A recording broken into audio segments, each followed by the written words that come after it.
The first time I saw an atheist on television being outspoken about their atheism and in criticizing religion was Bill Maher, and it must have been sometime in the 1990s. Now, a lot has changed since then.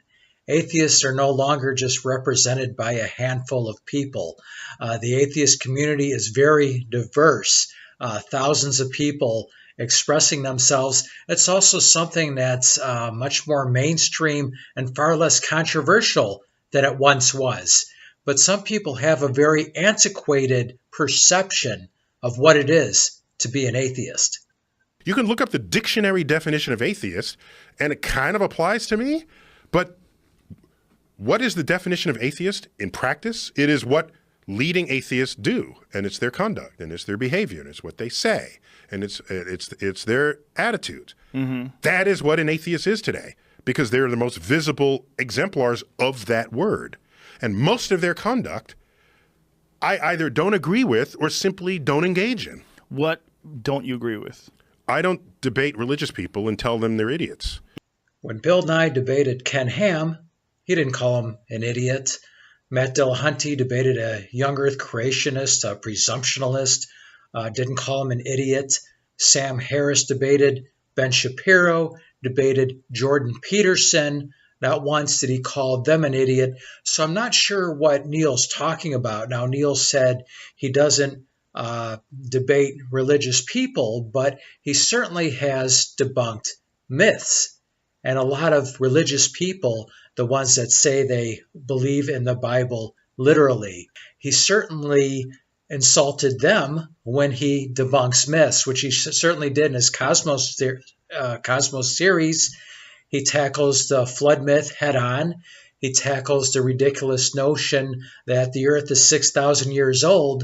So maybe he didn't call him an idiot, but he certainly called him delusional, simply meaning that he told them that they have deeply held beliefs despite overwhelming evidence to the contrary. And when religious people, extremists, when these people have attacked science, Neil Tyson becomes Mike Tyson. He's not a lightweight. He will hit just as hard as Sam Harris or Richard Dawkins. When it comes to myth, when it comes to the very popular God of the Gaps argument, here's some things that he had to say. Some myths deserve to be broken apart out of respect for the human intellect. This, over time, has been described by philosophers as the God of the Gaps. Mm-hmm. If that's where you're going to put your God in this world, then God is an ever-receding pocket of scientific ignorance. So Neil hasn't been innocent when it comes to insulting religious people, or at least insulting young earth creationists, and there's a lot of those in the United States, and simply defining atheism as non-religious people that are very insulting to religious people is extremely short-sighted. I don't purge myself of words that have religious foundations in them. I once, in my Facebook, I had a friend going up in orbit to repair the Hubble telescope, one of the astronauts, and I said, Godspeed. Mm-hmm. And then I gave the astronaut's name. People wrote in the thread, said, I thought you were an atheist. How could you say Godspeed? An atheist got angry with me? And I said, okay, first of all, this phrase is deeply historical in the space program. When John Glenn was launched, the headline was Godspeed, John Glenn. Mm. So if atheists are jumping on me for having said that, clearly I'm not an atheist. Apparently this happened in 2009, so 9 years ago. He posted Godspeed. Some guy got bent out of shape, and so now he's still holding that grudge 9 years later and just painting all atheists this way. The vast majority of atheists would not care, don't care, if he'd used the word Godspeed. They don't care when people say Merry Christmas. They don't care when they sneeze and somebody says God bless you. That's a ridiculous stereotype. I mean, you look at the Merry Christmas thing, that's something that was spurred on by Bill O'Reilly and Fox News, the great war on Christmas, and let's have a moment of silence for all the people that died in that horrific war. I mean, he shouldn't be perpetuating these ridiculous stereotypes of atheism. And ask me my favorite Broadway musical of all time.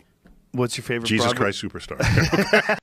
Well, there's the smoking gun. If you love Jesus Christ Superstar, then clearly you're not an atheist. Has absolutely nothing to do with it.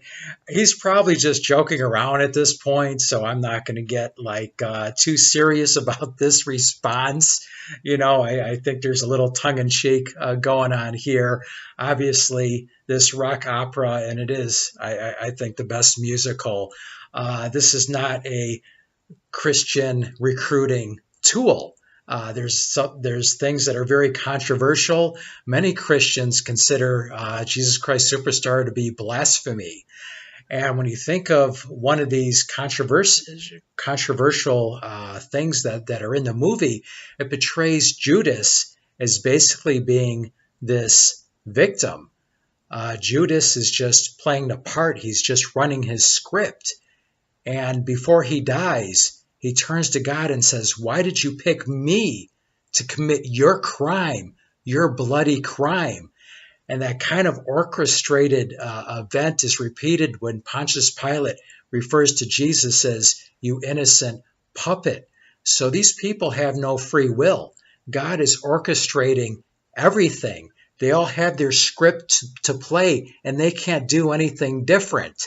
This is not a message that the Christian church is spreading. This isn't in line with their message.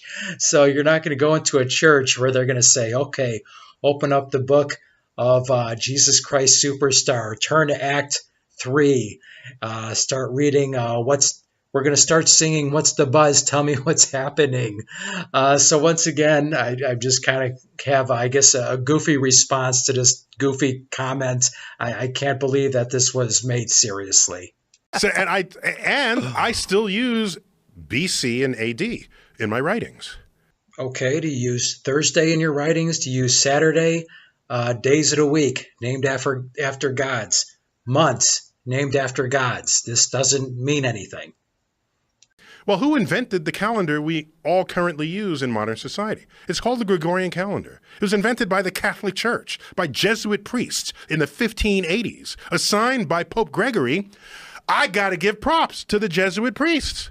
I'm not going to say, no, I'm taking the Christianity out of this reference, because they figured out the calendar that we all use, and it's a fucking awesome count. Sorry to drop an F-bomb there. But I'm not, just because some atheists are telling me to rid God out of everything in the universe, I'm not doing that. I'm going to say they came up with this calendar.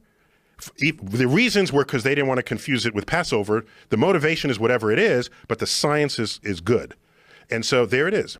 Well, first off, the calendar was invented by the ancient Egyptians. They had 12 months, each with 30 days, so 360 days are a little bit short. So how they dealt with that is after the year, you would have 5 days of partying, worshiping the gods before the next one began.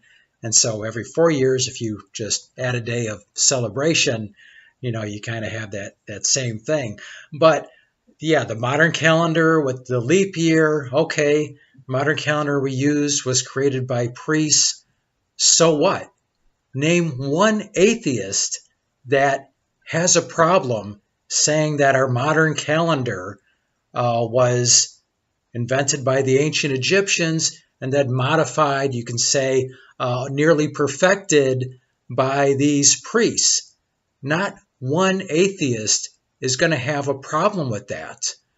There was a Belgian priest, Lemaitre, who figured out that the universe wasn't static before Einstein. A Belgian priest outsmarted Albert Einstein. This is history. These are facts. I can't think of one atheist that wouldn't acknowledge this. But there's a big difference between saying, oh, this is something that a priest did, and this is something that a god did. And Neil deGrasse Tyson doesn't believe that there is any kind of God involved with this. It was a priest. It was someone who believed in God.